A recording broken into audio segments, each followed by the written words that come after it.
Today is the day we all been waiting for, going over the Marvel TTRPG. Today is combat. So before we start, let's figure out what type of combat we're talking about today. It's either Theater of the Mind or on a grid. Me personally, we play on Theater of the Mind. We don't do grid, so I'm just gonna go over the rules for that. Just know whenever it says spaces, that's one square, right? So if you can move 5 spaces, you can move 5 squares. That's the important part. Hi, Deadpool. Let's go over how to start playing. When you're determining positions, these are the 2 most important ones: line of sight and earshot. Earshot means the character can hear. A lot of abilities are based off of earshot. So we'll say if the character is in earshot, give them a +2 on the dice. Line of sight is what you can hit. Now, a lot of abilities, what you can hit within your sight. A lot of abilities do have a maximum range, but that maximum range doesn't matter if they're not on line of sight. When it comes to range, it states here, any attacks within the range is treated normally. Just roll for them like any other check. Any attacks double this range have trouble. Attacks beyond double this range are impossible. So if it's 20 spaces, you can only go to 40 spaces. You cannot go higher than that. It would be impossible, and so on and so forth. Most abilities, though, do work within 1 to insert space. So if it says 20, that means 1 to 20 spaces. That's how most abilities work. Let's move on with initiative. How initiative works is that you will roll your 616 dice, and then you will add your vigilance modifier. Your vigilance modifier will then be added to the roll, and that is your initiative. That is the order you will go in. That is the number you kept. For example, Spider-Man got a 20, Sabretooth got a 17, Dr. Octopus got a 14. So who's going first is going to be Spider-Man, then Sabretooth, then Wolverine, then Dr. Octopus. There are many powers and abilities in this game that gives you advantage or can give you an edge or all around just make you go first in turn order. How does surprise work? Let's categorize surprise as a bonus round, as an extra round. If a character is surprised, then number 1, they have a disadvantage on their initiative modifier. Number 2, they cannot interact with the very first round.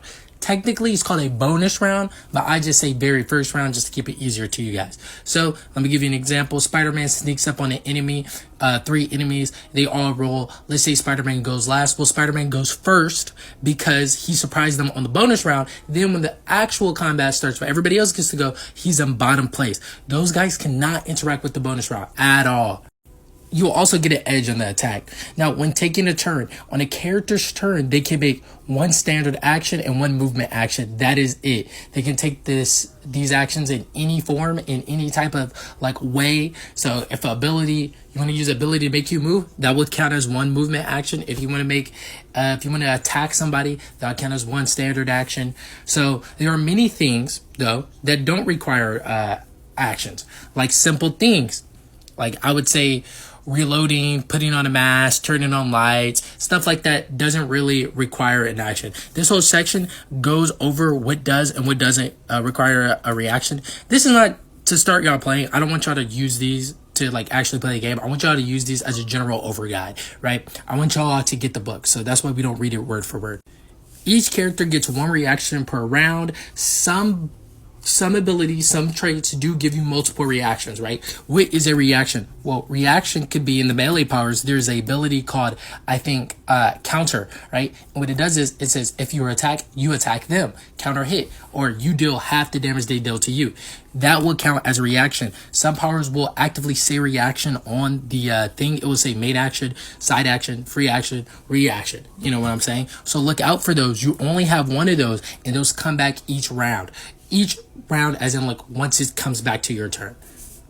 Some people roll it differently. Sometimes I roll it at the beginning. Sometimes I roll it at the end of the turn. It really depends. Now, to hold a turn is to purposely reduce your own initiative check to a lower number. So you can specify the new number, and it will help you if you're a tank, I would say, or let's say you're not a tank. Let's say you're support of your group. You don't want to go first. You probably want to reduce that, so you go right after the tank so you can react. It will enable you to use your reactions when he gets hit. It will enable you to do things and give you more surrounding. I use it when I am a player in games like this. I use it to actually survey the battlefield, quote unquote, and help out my teammates. I'm not really a front runner type shit.